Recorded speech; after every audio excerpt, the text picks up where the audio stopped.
피겨 스케이팅 선수 중에 가장 유명한 우리 김연아 선수가 이전에 다큐를 하나 찍는 중에 인터뷰했던 내용이 중에 아주 유명한 말이 있습니다. 그러니까 김연아 선수의 그냥 일상이죠, 일상. 예, 스케이트 연습하고 또 몸 스트레칭하고 뭐 이렇게 훈련하는 과정을 이렇게 찍은 거예요. 이렇게 찍다가 기자가 선수에게 이렇게 말해서, 김연아 선수 지금 스트레칭 하면서 무슨 생각하세요? 이렇게 물어요. 무슨 생각하세요? 그랬더니 되게 어이없게 이렇게 말하는 거예요. 무슨 생각을 해요? 그냥 하는 거지. 이렇게 말했어요. 지금 내 스트레칭 하면서 무슨 생각을 하냐? 그냥 하는 거예요. 그냥 이런 거. 그렇게 얘기하는 거예요. 이때 당시에 김연아 선수 나이가 20살, 20살. 애저에 어린 학생인데, 그때 이제 한 십수년이 지나고 다시 물었어요. 그때 이 내용이 굉장히 이슈가 됐는데 왜 이렇게 얘기했어요? 라고 다시 인터뷰를 했어요. 그랬더니 이거 언제 끝나지? 빨리 집에 가고 싶은데, 이 훈련을 언제까지 해야 되지? 나 그만하고 싶은데, 그런 마음이 속으로 있었다는 거예요. 근데 그런 생각으로 스트레칭 하고 있는데 기자가 물으니까 무슨 생각을 하냐고, 그냥 하는 거라고, 이런 거는 아무 생각 없이 하는 거라고 이렇게 대답했다라고 합니다. 우린요 종종 이렇게 생각할 때가 있어요. 지극히 평범한 우리들은 그냥 눈 뜨면 하루하루 정해진 삶을 살아갑니다. 때로는 무슨 생각을 해요, 그죠? 생각 없이. 때로는 피로와 싸우면서 일어나서 출근하고 등교하고 일상을 살아가죠. 그러나 이 김연아 선수나 아니면 아주 유명한 연예인 또는 잘 알려진 사람들은 우리와 좀 다를 거라고 생각합니다. 그죠? 물론 우리와 다른 면이 분명히 있습니다. 꿈을 이루기 위해서, 올림픽 금메달을 따기 위해서 얼마나 철저하게 건강관리, 식단관리, 체중관리를 하면서 피나는 노력을 하는지 모릅니다. 우리가 상상할 수 없는 남다른 절제와 엄청난 땀과 눈물을 흘리면서 해요. 때로는 우리가 상상도 못할 일을 매일매일 꾸준히 하기도 합니다. 당시 김연아 선수의 스트레칭도 마찬가지였습니다. 순간순간 의미 부여, 동기 부여를 하면서 운동할 수도 있지만, 때로는 멍 때리면서 아주 힘에 겨운데 하기 싫은데 억지로 할 때도 있습니다. 그 고비를 넘기는 거죠. 그 어려운 위기의 순간을 넘기면서 하루하루 성실히 최선을 다해 살아내는 겁니다. 사도 바울이 오늘 말씀을 보면 이 세계 선교의 비전, 사명을 가지고 하루하루 힘있게 달려가는 사명자였습니다. 그 사람이 바로 사도 바울이었어요. 바울이 이 3차 전도 여행을 마무리하면서 예루살렘으로 가기 전에 왔던 길을, 여러분 에베소에서 어디죠?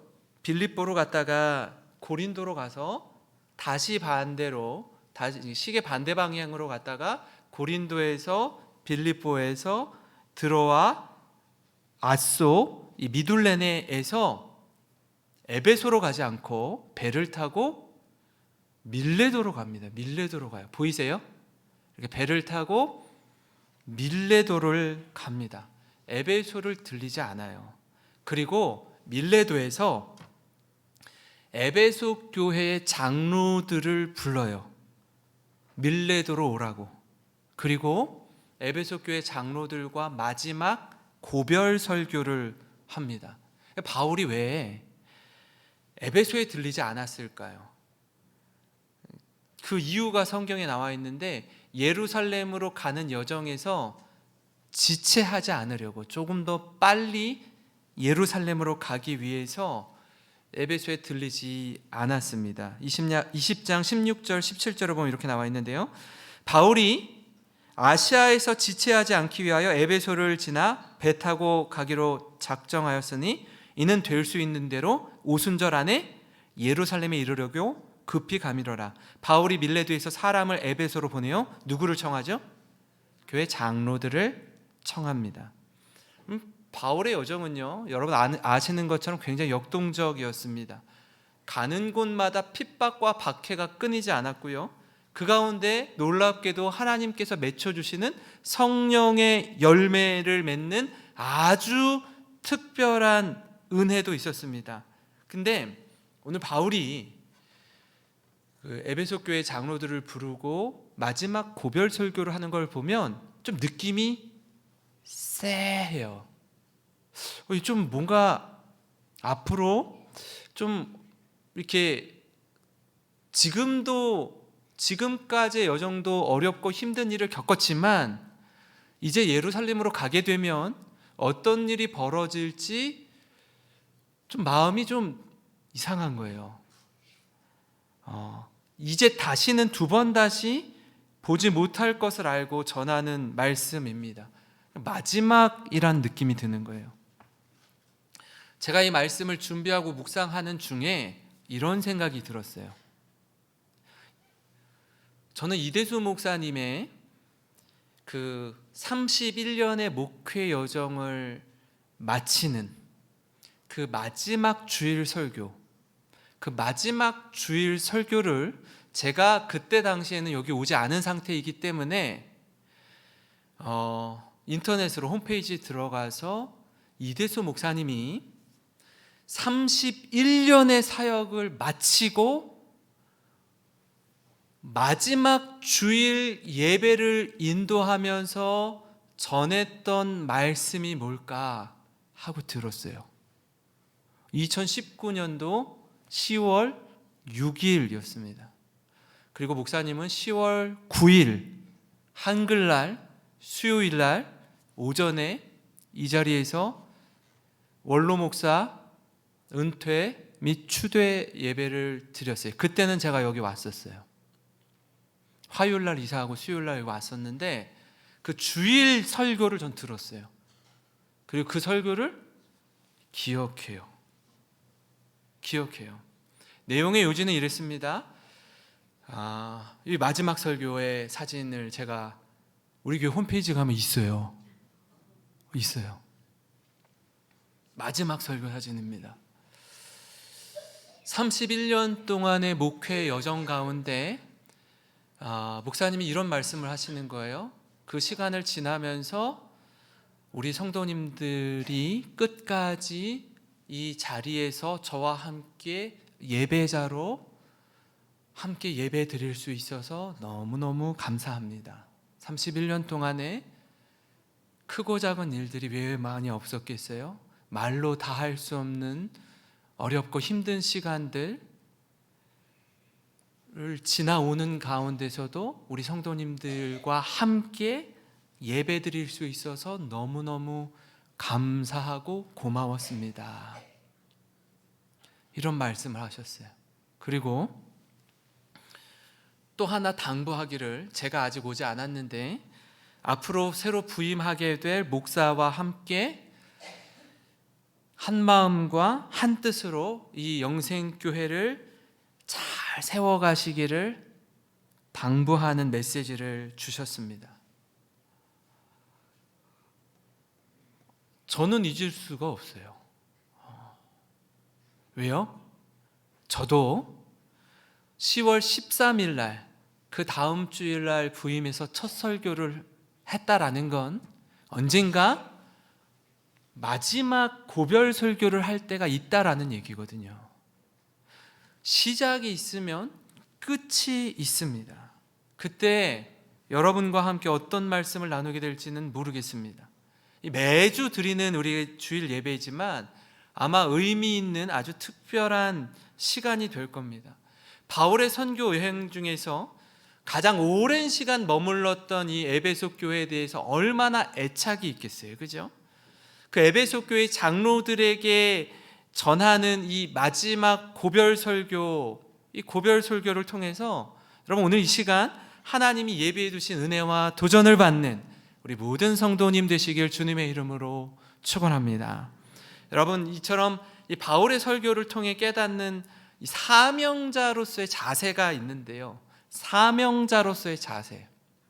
첫 번째는 뭐냐면요, 겸손과 눈물로 사명을 감당한다라는 거예요. 우리가 지금 바울이 에베소 교회 장로들에게 전하는 메시지이지만 그의 선교 사역 전반에 걸쳐서 본인이 어떤 마음가짐으로 어떤 자세로 사명을 감당했는지 보여주는 단면입니다. 18절부터 21절을 보시면 이런데요. 오매 그들에게 말하되 아시아에 들어온 첫날부터 지금까지 내가 항상 여러분 가운데서 어떻게 행하였는지를 여러분도 아는 바니 곧 모든 겸손과 눈물이며 유대인의 관계로 말미암아 당한 시험을 참고 주를 섬긴 것과 유익한 것은 무엇이든지 공중 앞에서나 각 집에서나 거리낌이 없이 여러분에게 전하여 가르치고 유대인과 헬라인들에게 하나님께 대한 회개와 우리 주 예수 그리스도께 대한 믿음을 증언한 것이라. 그럼 바울은요, 겸손과 눈물을 가지고 사명 감당했습니다. 여러분, 그 가운데 유대인의 음모도 있었습니다. 여러 가지 시험거리들이 많이 있었어요. 이걸 다 참고 견디며 사역했대요. 그걸 한마디로 표현하는 단어가 뭐냐면 겸손과 눈물입니다. 그 겸손과 눈물이라는 단어 안에 그의 사역이 다 녹아 있어요. 이 안에 그의 사명이 담겨 있습니다. 바울은요, 유대인과 헬라인에게 여러분 정말 복음 가운데 회개하고 하나님께 돌아와 예수 믿어야 합니다. 회개와 이 믿음을 전했습니다. 20장 31절을 현대인의 성경으로 보면 이런데 우리 같이 한번 읽어보겠습니다. 시작. 그러므로 여러분은 정신을 바짝 차리고 내가 3년 동안이나 밤낮 쉬지 않고 각 사람을 눈물로 훈계하던 것을 기억하십시오. 이렇게 말해요.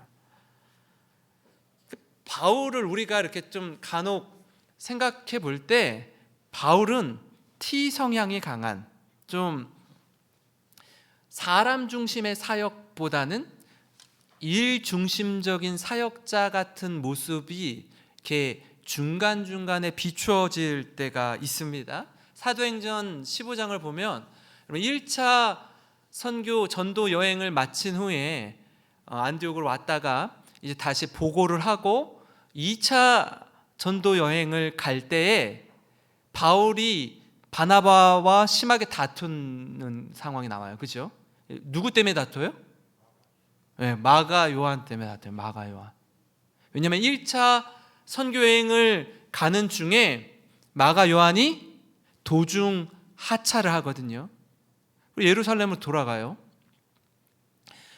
지금 힘든데 이 선교지의 현장이 만만치 않은데 핍박이 거센데 힘들다고 간 거예요.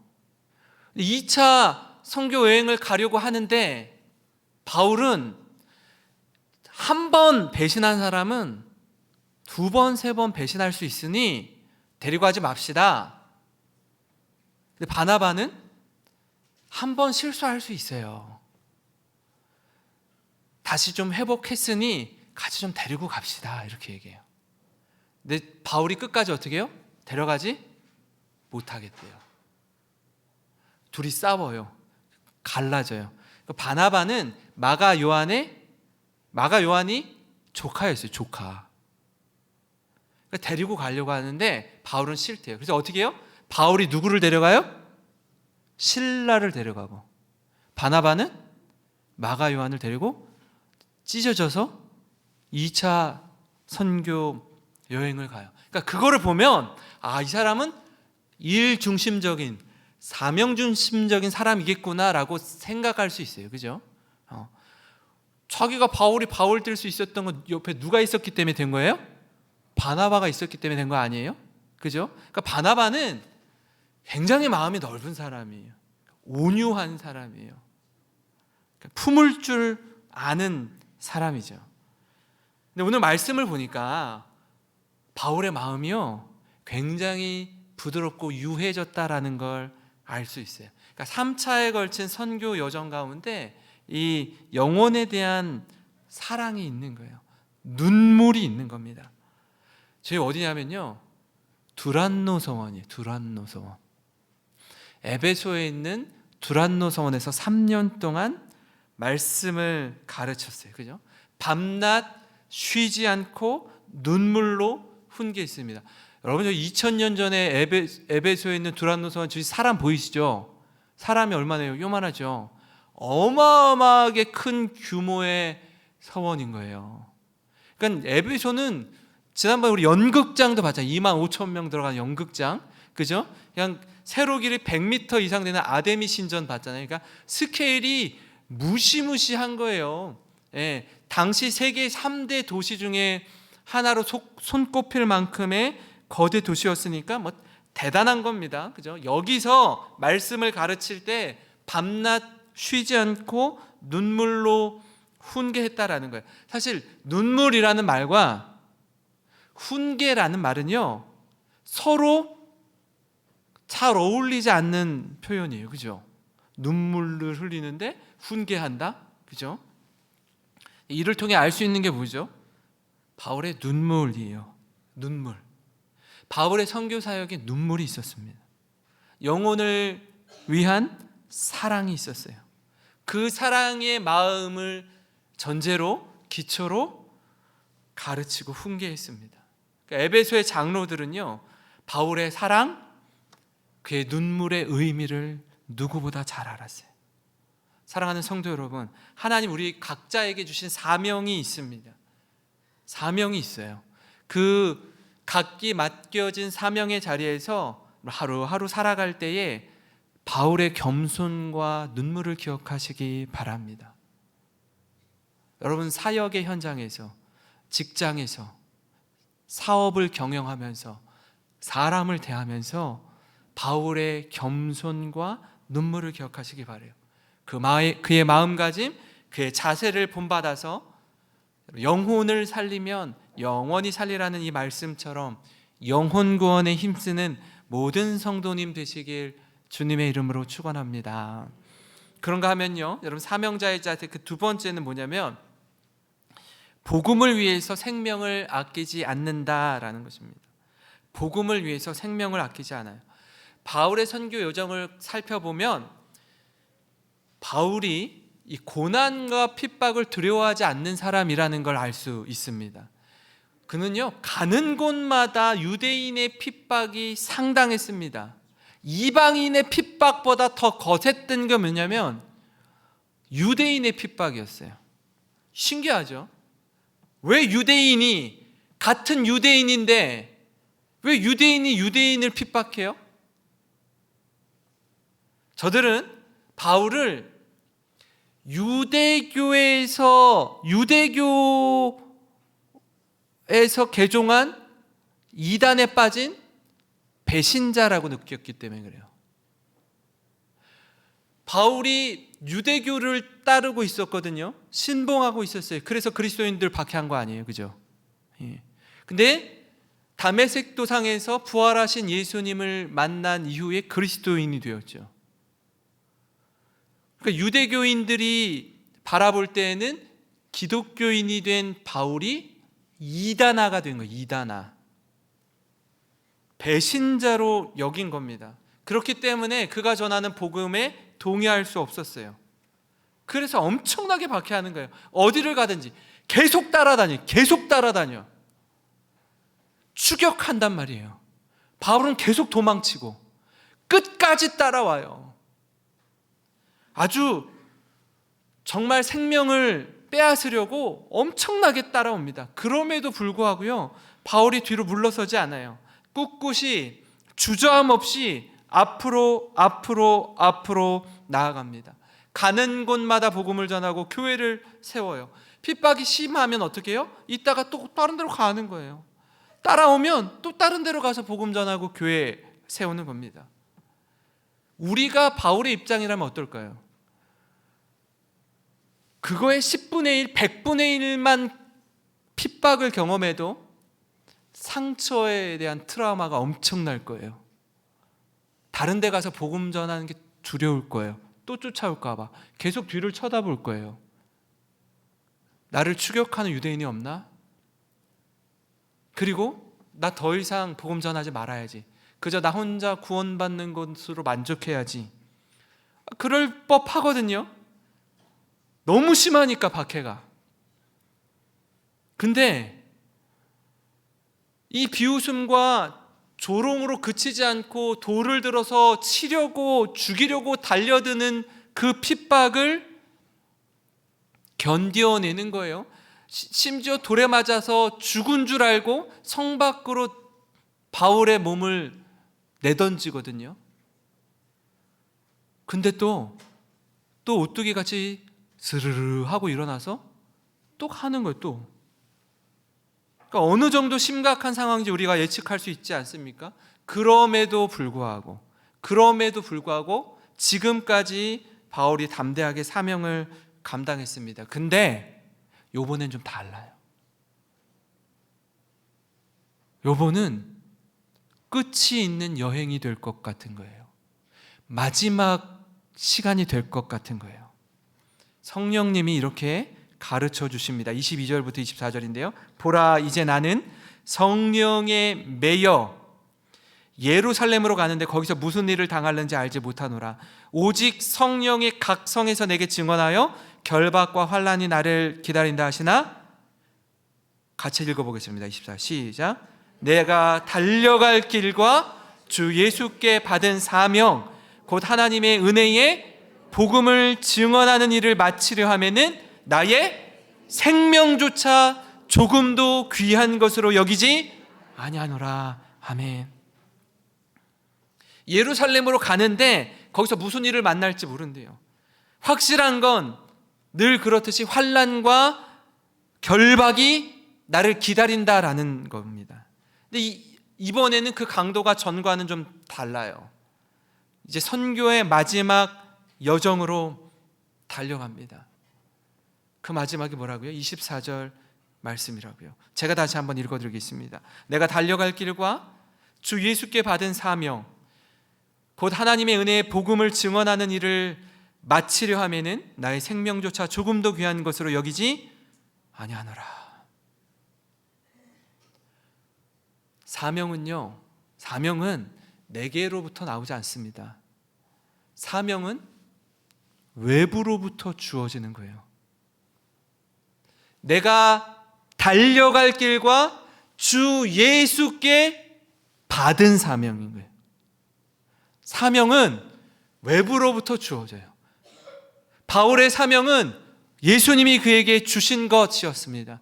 그 사명이 뭐라고요? 하나님의 은혜의 복음을 증언하는 것, 잃어버린 영혼을 구원하는 것, 이방인을 구원하는 일에 하나님이 나를 사도로 부르신 것, 그것이 바로 그의 사명이었습니다. 이 일을 위해서 여러분 2000년 전에 수천 킬로미터나 되는 엄청난 이 소아시아와 튀르키예와 여러분 마케도니아와 그리스, 헬라 지역에 이르기까지 걸어서 또는 배를 타고 거침없이 담대하게 생명 걸고 복음을 전한 그였습니다.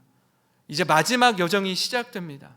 여러분 이 이야기를 듣는 에베소 장로들의 심정이 어땠을지 한번 생각해 보세요. 어떤 마음이었을까요? 사명자는 사명을 완수하기 전까지 절대로 죽지 않습니다. 이제 그 사명을 완수할 때가 이루고 있어요. 여러 가지 복잡한 심경이 들 겁니다. 사랑하는 성도 여러분, 우리 역시 마찬가지 아닙니까? 하나님이 2025년도 새해를 우리에게 허락하신 건요, 다시 한 번의 기회를 주시는 거예요. 사명을 주시는 겁니다. 아직 우리 사명이 완수되지 않았기 때문에 오늘 저와 여러분이 이렇게 호흡하고 있는 겁니다. 우리 역시 하나님이 우리를 부르신 사명을 완수하는 그날 하나님의 부르심을 받을 줄 믿습니다. 여러분 그날이요 너무나 영광스러운 날이 될 것입니다. 그 날이 바로 사명을 완수하는 날이 될 거예요. 제가 2019년도 10월 9일 이대수 목사님이 은퇴하는 그 예배를 드릴 때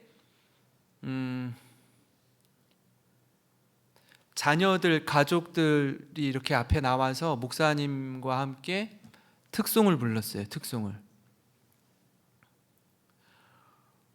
저는 눈물이 엄청나게 많이 나더라고요. 왠지 모르게 그 31년 동안의 모든 세월들의 그게 아마 목사님 머릿속에 필름처럼 지나갈 텐데 목사님은 울지 않으시더라고요. 목사님과 사모님은 아주 환한 밝은 미소로 찬양을 하시더라고요. 왜 그럴까? 왜 그럴까? 후회함이 없는 거예요. 최선을 다한 거예요. 이 연로 목사로 은퇴하는 이 순간이 영광스러운 순간인 거예요. 여러분, 인생이라는 마라톤에서 모든 경주를 완주하는 그날 주님 앞에 어여시 서는, 모르겠어요. 여러분 주위에 여러분의 생명이 다할 때 여러분 주위에 있는 가족들, 친척들, 아는 지인들이 눈물을 흘릴지 모르겠어요. 저처럼. 그러나 당사자는 천국에 입성하는 가장 영광스러운 순간을 내가 기다렸습니다. 하나님, 주님 얼굴 뵐 날을 이토록 기다렸습니다. 주님 나라에 입성할 때에 주위 사람들은 눈물 흘릴지 모르지만 여러분 환한 미소로, 기쁨으로 영광의 순간을 맞이하시는 우리 성도님들 되시길 주님의 이름으로 축원합니다. 여러분, 마지막으로 사명자의 자세는 주는 것이 받는 것보다 복임을 알고 사역하는 겁니다. 바울의 사역 속에 그가 가지고 있던 사역의 마인드 중 하나는 뭐였냐면 바로 이거예요. 주는 것이 뭐보다 낫다고요? 받는 것보다 복이라는 사실을 알았어요. 34절 35절인데요 여러분이 아닌 바와 같이 이같이 이 손으로 나와 내 동행들이 쓰는 것을 충당하여 범사에 여러분에게 모본을 보여준 바와 같이 수고하여 약한 사람들을 돕고, 또 주 예수께서 친히 말씀하신 바 주는 것이 받는 것보다 복이 있다 하심을 기억하여야 할지니라. 여러분, 바울은요 자비량 선교사였습니다. 자비량 선교사. 자기의 비용을 들여서 선교 사역을 하는 사람이었어요. 교회로부터 후원을 받고 헌금을 지원받고 사역하지 않고 이 브리스길라와 아굴라 부부처럼 여러분 천막, 장막을 깁는 일, 영어로 텐트 메이커라고 하는데 이 일을 하면서 복음을 전했어요. 사람들에게 손을 벌리지 않았어요. 그의 선교는 복음이 막히지 않도록 본을 보이면서, 심지어 자기가 쓸 것을 자기가 스스로 벌어서 사용할 뿐 아니라 약한 사람들을 도우면서 선교했어요. 바울의 선교를 통해 우리가 알 수 있는 게 뭐죠? 영혼을 구원하는 일에 있어서 최대한 자기가 걸림돌이 되거나 장애물이 되지 않도록 스스로 절제하고 스스로 양보하고 본이 되기를 힘썼습니다. 바라기는 이 에베소 교회의 장로들이 이 마음을 가지고 앞으로 교회를 사랑하고 섬기는 일에 헌신하십시오. 이거 당부하는 거예요. 왜냐하면 앞으로 에베소 교회에 당면할 일들이 예사롭지 않기 때문입니다. 바울이 에베소를 떠나고 예루살렘으로 가는 여정 가운데 에베소 교회에 위기가 닥칠 것을 알고 있었어요. 29절 30절인데요 한번 같이 읽어보겠습니다. 시작. 내가 떠난 후에 사나운 이리가 여러분에게 들어와서 그 양떼를 아끼지 아니하며 또한 여러분 중에서도 제자들을 끌어 자기를 따르게 하려고 어그러진 말을 하는 사람들이 일어날 줄을 내가 아노라. 바울이 사역했던 이 초대교회 시대에 이런 일이 있었습니다. 안타깝지만 오늘날 교회에서도 종종 나타나는 일이기도 하죠. 그렇기 때문에 이 자리에 계신 우리 성도님들이 영적으로 깨어있지 않으면, 말씀의 반석 위에 든든히 서 있지 않으면 우리는요 넘어지기 쉬운 존재입니다. 넘어지기 쉬운 존재예요. 연약한 존재입니다. 그래서 더 하나님의 은혜가 필요해요. 하나님의 은혜가 간절히 필요합니다. 사랑하는 성도 여러분, 바울이 가지고 있었던 이 마음을 우리가 본받았으면 좋겠습니다. 예수님의 말씀을 의지해서 뭐보다 낫다고요? 주는 것이 받는 것보다 복이 있는 인생임을 여러분 기억하시기를 바랍니다. 우리가 누군가에게 선물을 줄 때, 누군가를 위해서 우리가 가진 것을 나누고 베풀 때 받는 사람도 여러분 기뻐요. 받는 사람 너무 감사하고 행복해요. 근데 더 놀라운 건 뭔지 아세요? 주는 사람은 더 행복해요. 주는 사람은 더 기쁨이 있어요. 내가 가진 것을 나누고 베푸는 것에 대한 말로 다 할 수 없는 기쁨이 있다고요. 기쁨이. 때로는요 여러분, 내가 누군가에게 무엇을 좀 나눠주고 싶은데, 좀 베풀고 싶은데 그러지 못하는 형편에 있을 때가 있어요. 마음은 있는데 하고 싶어도 못할 때가 있다고요. 하고 싶어도 못할 때가 있어요. 내가 조금이라도 나눌 수 있다라는 건요, 줄 수 있다라는 건요, 나에게 가진 게 있다라는 뜻이에요. 베풀 수 있다는 건 이미 하나님이 내게 베푸신 은혜가 있다라는 겁니다. 이 은혜를 나만 누리지 말고, 우리 가족만 누리지 말고 흘려보내는 축복의 통로가 되시기를 바랍니다. 그래서 영혼을 살리고 구원하는 일에 우리 마음을 모으고 힘을 모으는 교회, 그런 모든 영생에 속한 성도님 되시길 주님의 이름으로 축원합니다.